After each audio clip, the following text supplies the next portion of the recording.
News on 3FM. My name is Beatrice Adu. The news is also live on Kesme 107.1 FM and across the world at 3news.com. Coming up in the next 30 minutes.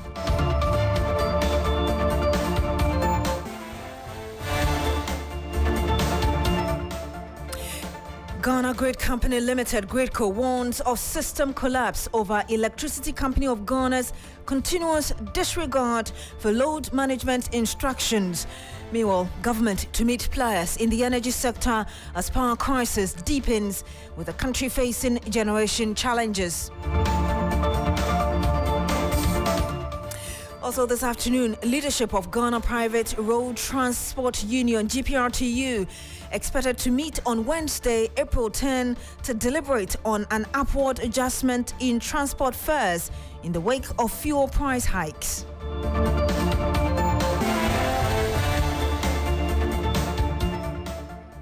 Also, main opposition NDC calls for an emergency IPAC meeting over missing biometric devices.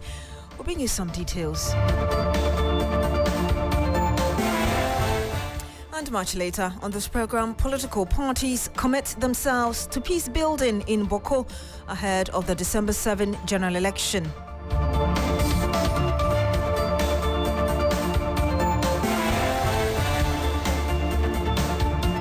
Thank you very much for joining us today. Now, the Ghana Grid Company, GridCo, is warning there could be a system collapse over ECG's continuous refusal to obey a load management timetable.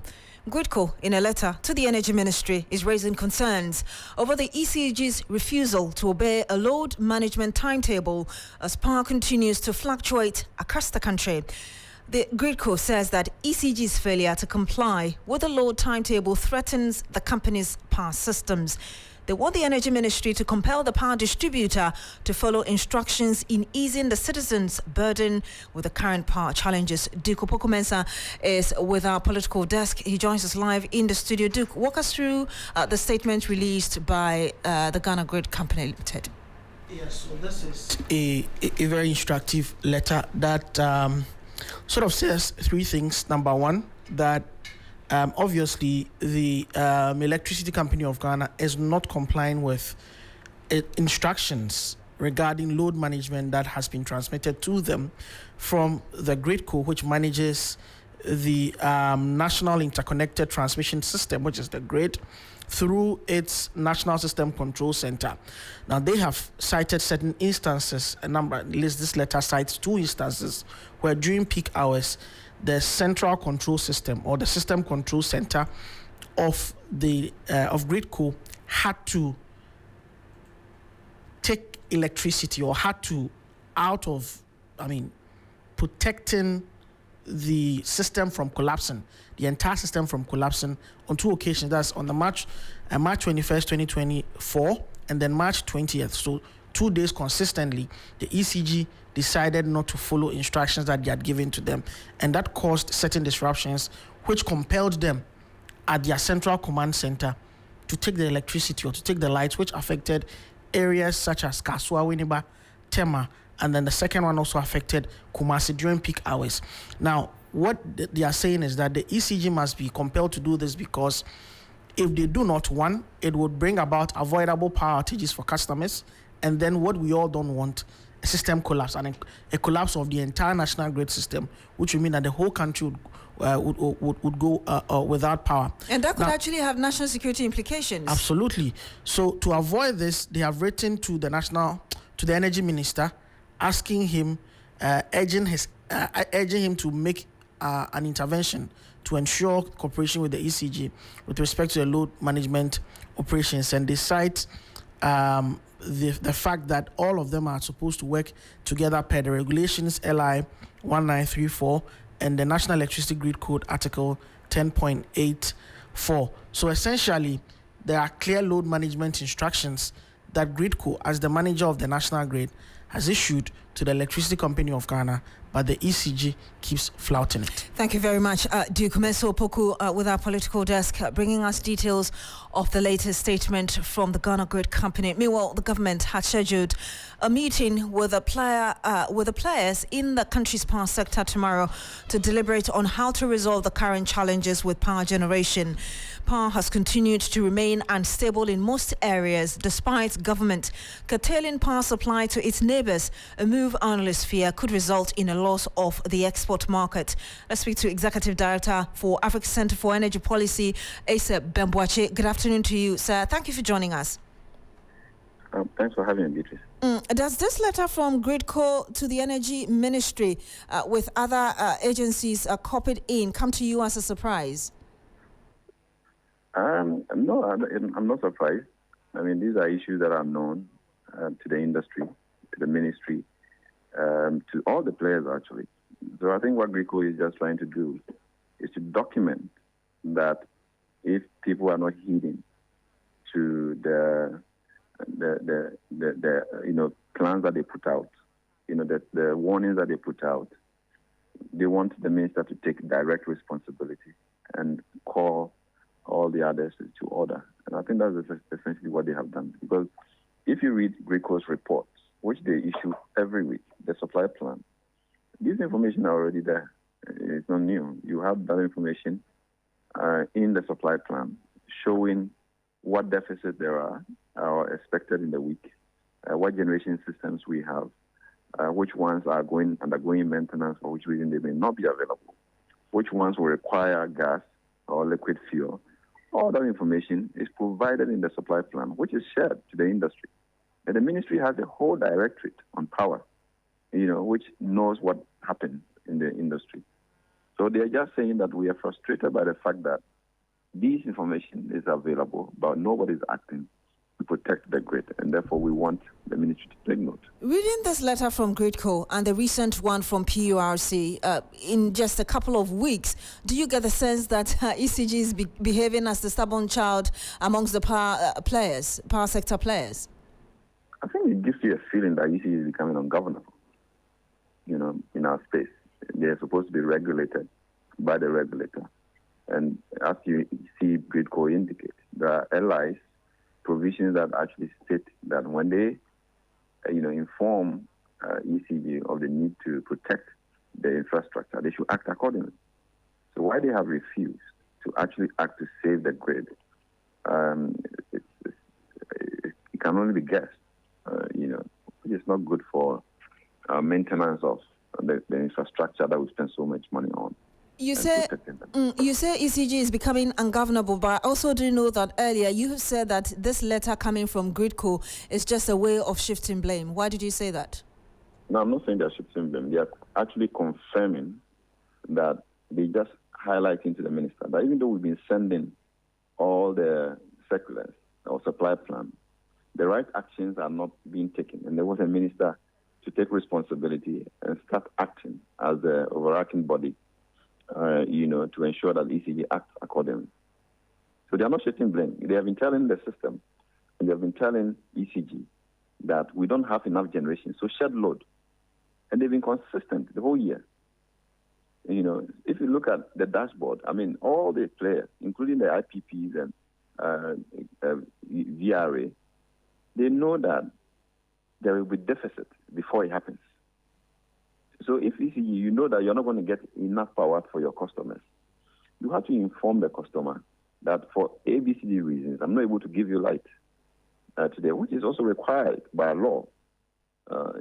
So for the customer to be ignored for that long and pretending that the problem is something else, I think Gridco is frustrated by it, and they just wanted to set the record straight and get people. The letter was sent to the Energy Ministry. There are those who argue that the recent comment from the Energy Minister dismissing calls for a timetable, for instance, which the ECG is supposed to provide, could be one of the reasons ECG could be behaving this way, because it seems there's some power protecting the company, and therefore it's not obliged to obey any instructions. No, I think the letter also gives the minister the benefit of the doubt to say that if you did not know that ECG knows what the problem is, here is the proof. We are telling you that ECG has at all times known that there is a problem. They've at all times known that we don't have enough generation, and they are supposed to shed the load. And they have refused to shed the load, and it's affecting the transmission infrastructure. So when ECG doesn't shed the load, and Gridco has to shed it, it has the bigger implication. You remember recently when the doctors were complaining that kids have died because of load shedding. It's only ECG that can isolate those critical infrastructure from the grid. So, for example, if there's a feeder in a bigger area that shut down the whole of cantonment, for example, GRICO can segment cantonment and isolate the critical infrastructure so that they are not impacted. In any community, you can shut down some transformers and leave some critical infrastructures like hospitals and military installations and the rest of it. It's only ECG that can do that. GRICO can only shut down a wider area. If you leave GRICO to be doing the load shedding when the system is about collapsing or is threatened, they don't have a choice than to shut down anywhere they fit, can save the grid. And that's what they've been doing at all times. Briefly before you go, there's a meeting tomorrow. We got that confirmed by the chairman of the Energy Committee in Parliament with the energy players. What are your expectations? I mean, that meeting is for the purpose of Parliament. The Parliament is just trying to understand what is happening. But this is an administrative failure that ECG has to take responsibility for and act speedily and make sure that we have timetable. We don't need to have a meeting with a committee before a timetable will come out. But it's also to address the cut of power to our neighboring countries. I didn't hear that. I'm saying this meeting is also to address the cutting of power to our neighboring countries. I mean, that is in itself a bad decision, really, to cut power to neighboring countries when there is generation. We are not able to just buy fuel to be able to generate power. You sell power to make money. And if you have opportunity to sell power, sell it. Those who cannot, pay for the power are the ones being supplied today. ECG is not able to collect the revenue to be able to pay the generators and the transmitters. But those who are paying are now the ones who are suffering. And I've seen a circular from Burkina Faso where the head of the distribution company was lamenting about how Ghana, is curtailing power supply to them, and they can't even plan their lives. So his interjection was that then going forward, they have to build their own generation systems so that they can be self-sufficient and not rely on Ghana for power supply, which tells you clearly that having built infrastructure, transmission infrastructure, to sell power to our neighboring countries, if we lose that market, that cost is sunk, and government will have to take it up. We'll have to end it here. Thank you very much, Ben Boache there. He is the Executive Director for Africa Center for Energy Policy. Thank you so much for sharing those views with us. Meanwhile, the Vice President of Policy think tank, Imani Africa, Bright Simmons, is challenging claims of the Electricity Company of Ghana and Fidelity Bank that there was no, quote-unquote, a sweetheart contract to buy $1 for 13 cedis plus. At the time, the general rate was 11 cedis. Fidelity Bank has already sued Bright Simmons over the claims, and the ECG, in a statement on Thursday, April 4, issued that statement rejected the claims of Mr. Simmons. But in a statement hours after the ECG's response, the lawyers for Bright Simmons say that Mr. Simmons did a diligent job before publishing the details he did. The statement said, quote, "The Excel workbook from which the information was found is an official document of the Cash Waterfall Mechanism Committee." The statement further said that, quote, "In defense to the court, we hope that Fidelity Bank and ECG shall not provide our client with occasion to publicly defend his professional integrity in this manner again while this suit is still pending in court." Now, prices of petroleum products are expected to be on the continuous upward trajectory as world market prices hike. The latest warnings from players in the country's petroleum sector comes after two separate increases in fuel prices over the last 48 hours, seeing pump prices going up. The local hikes have been occasioned by the government's reversal of an earlier order for the price stabilization and recovery levy to be put on hold for the second quarter. The latest increases have already sparked fresh conversations by transport unions for fare increment. Already, leadership of the GPRTU have slated Wednesday, April 10, to discuss new transport fares. George Quaining is following this for us. He joins us live on the phone. George, talk to us about this planned meeting by the GPRTU. What have they been telling you? Beatrice, thanks for having me. Good afternoon to our cherished listeners as well. And so I engaged the PR of GPRTU, Abbas, Ibrahim Imoro. He's a PRO. And he made me aware that before this very increment, there were intentions to increase transport fares due to increment and, spare parts. That was 200%, insurance premium 10%, lubricant, and DBLA documentation. So that was a reason for them to, increase the transport fare. But because there's been a new increment, they have to put that on hold. So, for instance, if the decision was to increase transport fares by 10%, they'd have to also, take the consensus of this very increment, maybe if it's 5% or 10%, and add it to the earlier increment intention. So that is what the meeting on Wednesday will come up with. The outcome is, at the end of the day, if we combine these, concerns and factors, we are coming up with 20% increment. But for him, Abbas Imo, he says the increments will be moderate. So we have a standby.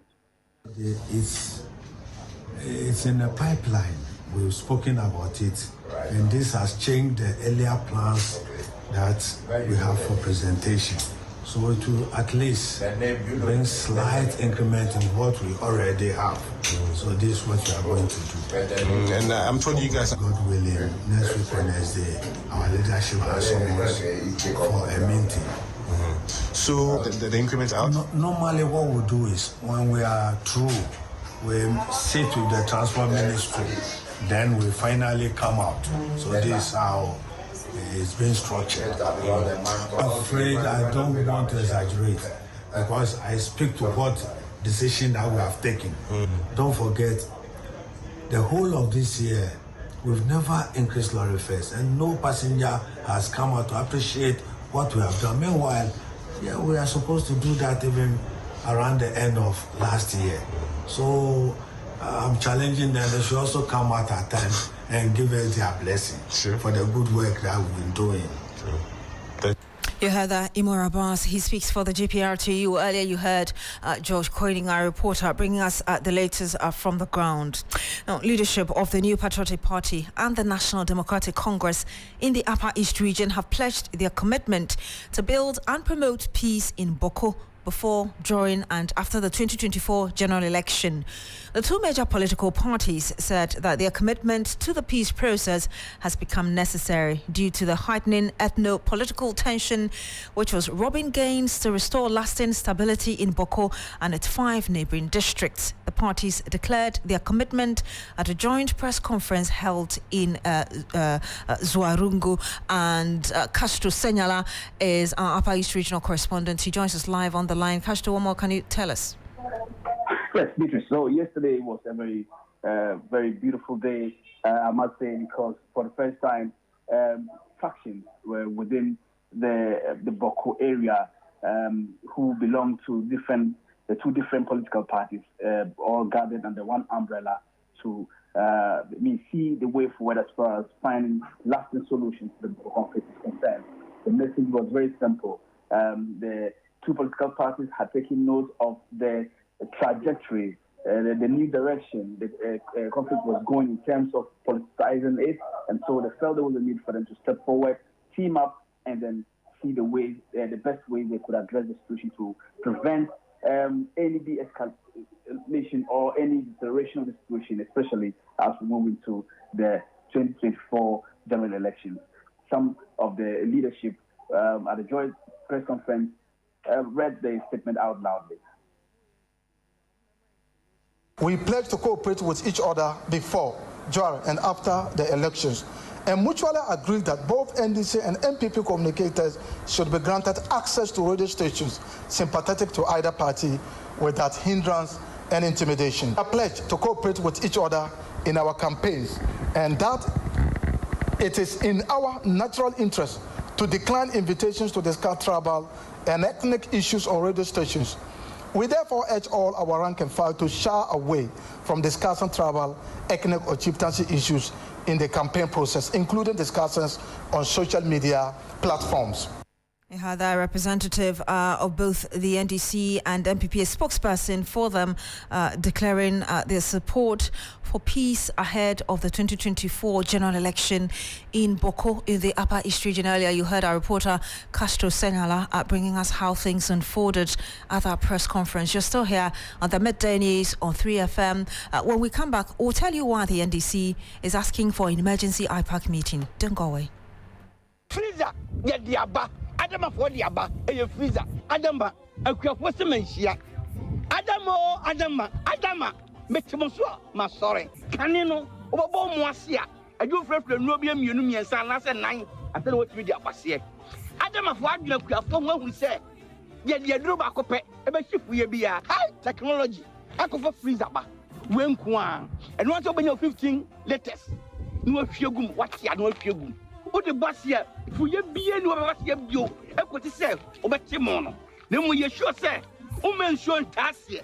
Then what's enough for now? Freezer, power up a day. Freezer, Basia, a person does so among Ammoniaji. Omtina me, Miwasika, Omtina me, but you may not do some doom. Adama, without Adama, no queer. Adama, you can't resist. Ubenya Adama West Africa for a dream, or baby bear a tongue cry on you. I say, Kayona Kinka in Choya, a dream.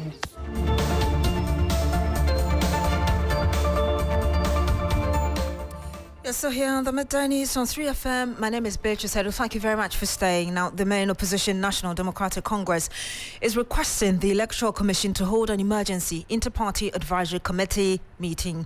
A letter signed by NDC General Secretary Fifi Kwete, dated March 27, 2024, mentioned some issues of concern to the party, including the shortage of biometric verification devices and the missing 5 registration laptops.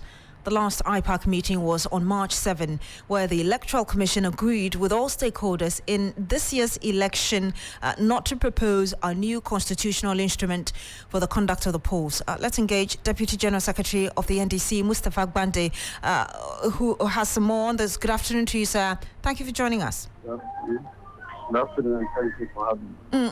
The Electoral Commission has explained away the circumstances surrounding the BVRs and laptops. You still don't find those explanations satisfactory enough? Thank you very much.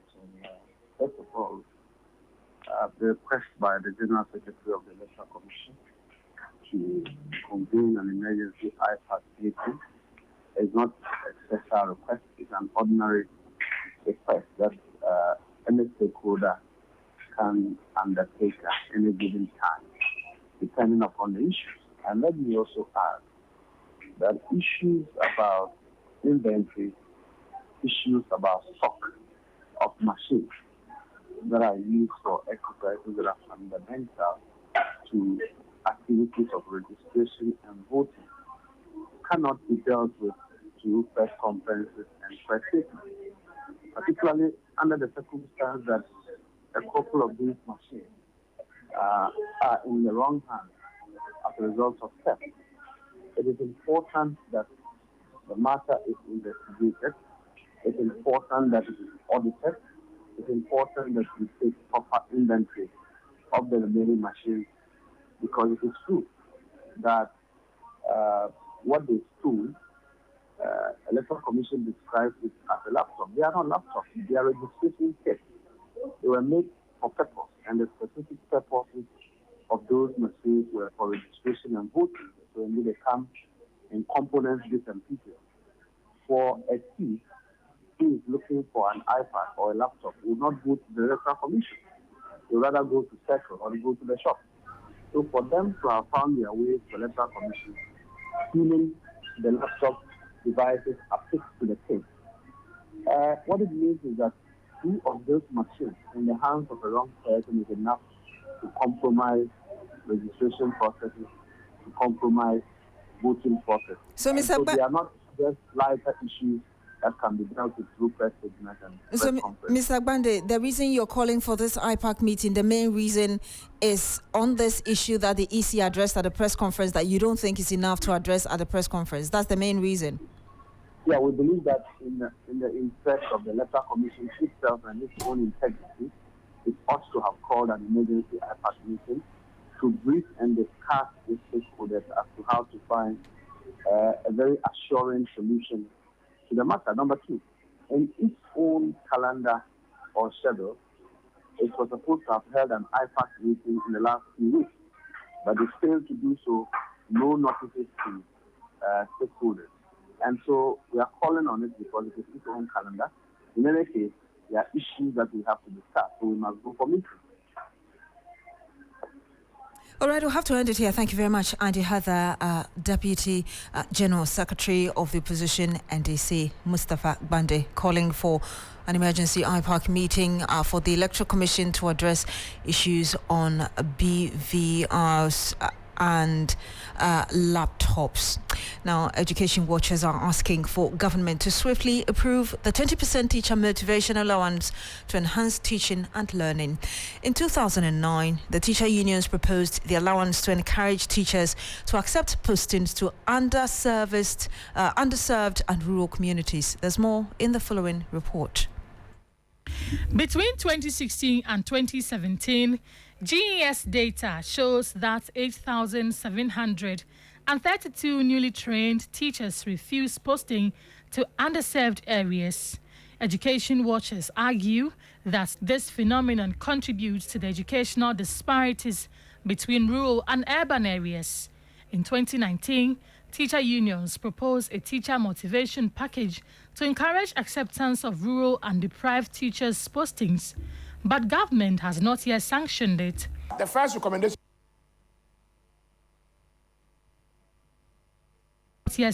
sanctioned it. First recommendation.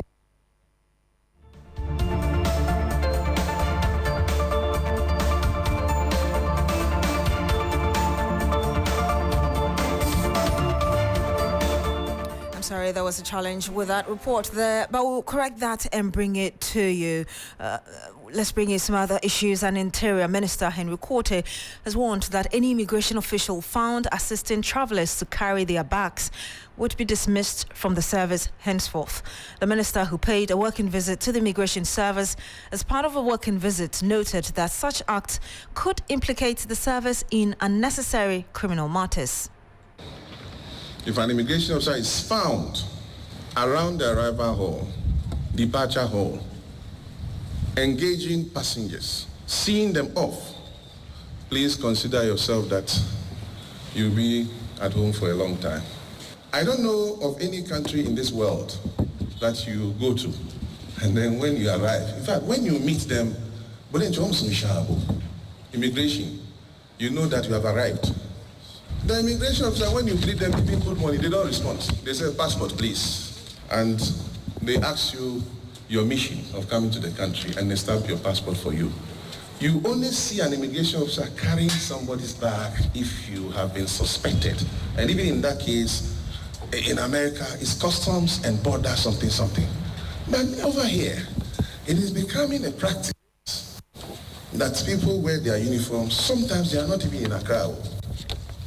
They are from somewhere, but the fact that they are immigration officers, they wear uniform, come to the airport, only to come and see somebody off.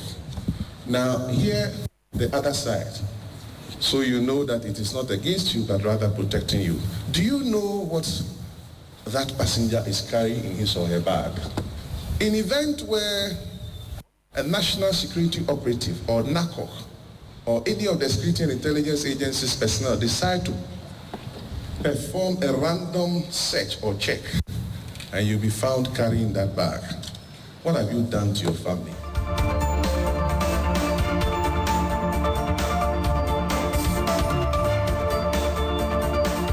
Interior Minister Henry Quartey there. And that's how we end the news here on 3FM. Our top stories: Ghana Grid Company Limited warns of system collapse over Electricity Company of Ghana's continuous disregard for load management instructions. Meanwhile, government to meet players in the energy sector as power crisis deepens, with the country facing generation challenges. Also, leadership of Ghana Private Road Transport Union expected to meet on Wednesday, April 10, to deliberate on an upward adjustment in transport fares in the wake of fuel price hikes. My name is Beatrice Adu. Thank you very much for joining us today. Log on to 3news.com for more news. Coming up next is Business Daily with Michael Obudu.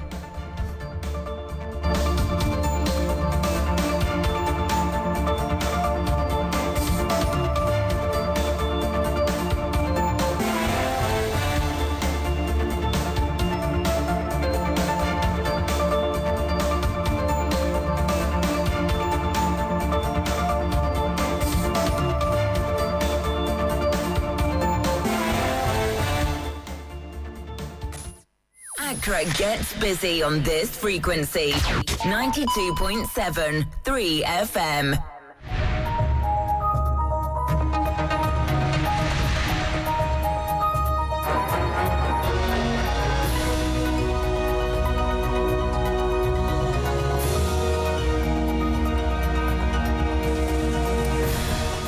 Hello there, good afternoon. It's time now for Business Daily. In our bulletin today, Ghana National Chamber of Commerce and Industry reveals members are recording production losses due to intermittent power supply. Some of them have also reported of breakdown of machines. You lose all the raw materials and it's a cost to businesses. So we've had cause to complain. And Ghana Standards Authority to name and shame non-compliant companies. We'll hear from the Director General, Professor Alex Dodu. The GSA as a principle believes that if we are carrying out market enforcement, market surveillance, it must be transparent. If a business does bad, you name them. I'm Michael Obudu. I'll bring you details of our top stories and more shortly. Please stay. Thank you for staying with us, and straight into our top story. And the Ghana National Chamber of Commerce and Industry has revealed that businesses are recording production losses due to the recent intermittent power supply in the country. According to the Chief Executive of the Chamber, Beatrice Adu, there have been complaints by some of its members about breakdown of production machines. He has, however, joined calls for the issuance of a load shedding timetable by the Electricity Company of Ghana, ECG, to allow businesses to plan. Anytime that we have challenges with energy, it affects basically all the things that we are doing. And I think for the past 3 months, we've seen this erratic and power outages affecting business. We've had our members complaining about the impact of these outages on their businesses. In fact, some of them have also reported of breakdown of machines. And some of the products in the process of production, the lights will go off. You lose all the raw materials, and it's a cost to businesses. So we've had cause to complain. We have asked, just as other individuals and institutions have asked for a timetable. It's not for nothing, but for businesses to plan. If you know that power will go off in an hour in the next 2 days, definitely you find an alternative source of power to be sure that your production is ongoing. But when there's no announcement, when you don't have any timetable, and all of a sudden in the course of production the light goes off, you lose a lot of things. So it's a big problem for us. If it's for a short period, even if it's for a day, in other jurisdictions, if the light will go off for a day, it's well communicated. So that was Beatrice Adu. He is the Chief Executive Officer of the Ghana National Chamber of Commerce and Industry. Now, away from that, the Ghana Standards Authority says it will stop at nothing to rid the country of substandard goods and services. The authority, as a result, says it will name and shame entities that do not comply to standards in the country. Director General Professor Alex Dodu, in an interview with 3 Business, said the 2022 Standards Law empowers its outfit to sanction corporates. The new law allows us to actually remove things. So all the products I've mentioned, which are failed, have been rejected and they have been sent back. But we also do know that businessmen can be very clever and find other means. And that is why we have the inspectors on the field. Be on the lookout, because there will be a lot of, let's say, we'll apply the sanctions as is. Thankfully, we know that it's what consumers want, and we feel happy about that. The GSA as a principle believes that if we are carrying out market enforcement, market surveillance, it must be transparent. If a business does bad, you name them. Usually it's the small traders and others, but for us, a consumer spending his money or her money wants good products and services. They don't mind whether they buy it in a big shop or a small shop, so they must be good.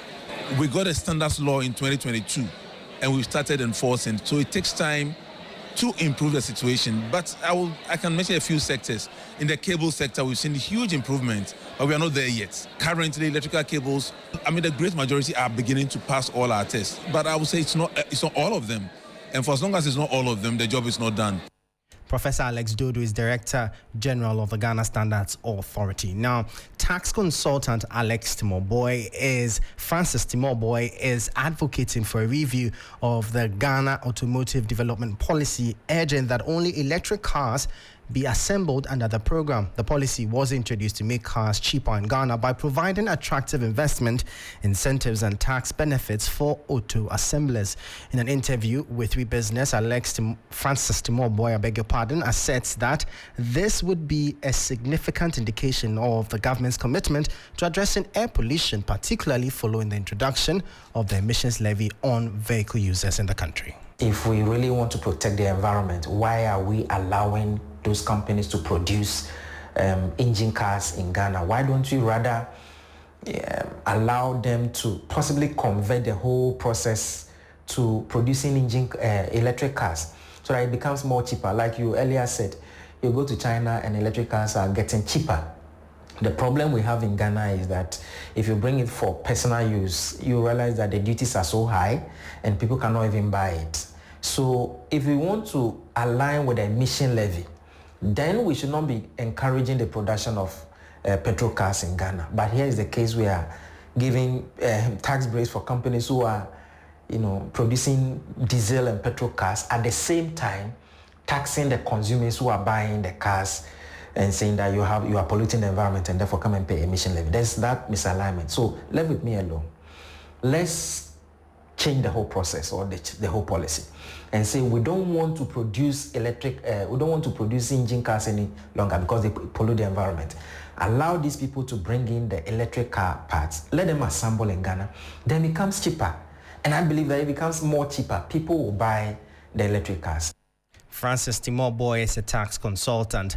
The Ghana Free Zones Authority says plans are far advanced to establish more special economic zones in the country. According to the authority, the idea to create the zones is to locate factories selected for processing and manufacturing of goods close to the source of raw materials. Chief Executive of the Ghana Free Zones Authority, Ambassador Michael Kwe Jr., in an interview with We Business, said the ongoing project will boost intra-Africa trade. One of the things that we are going to work on and collaborate on is special economic zones. In Kenya, they already even have the special economic zone policy.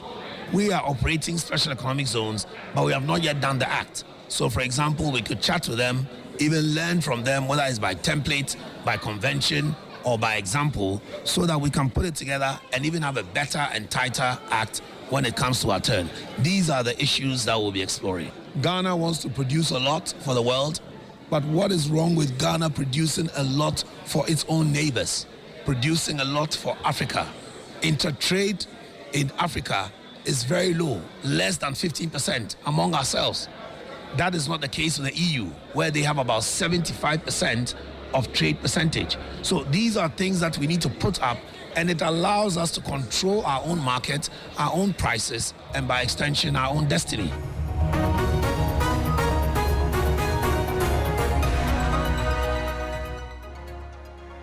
So that was Ambassador Michael Kwe Jr. He is the Chief Executive Officer of the Ghana Free Zones Authority, bringing an end to Business Daily here on 3FM 92.7. For more business stories, please check out our website.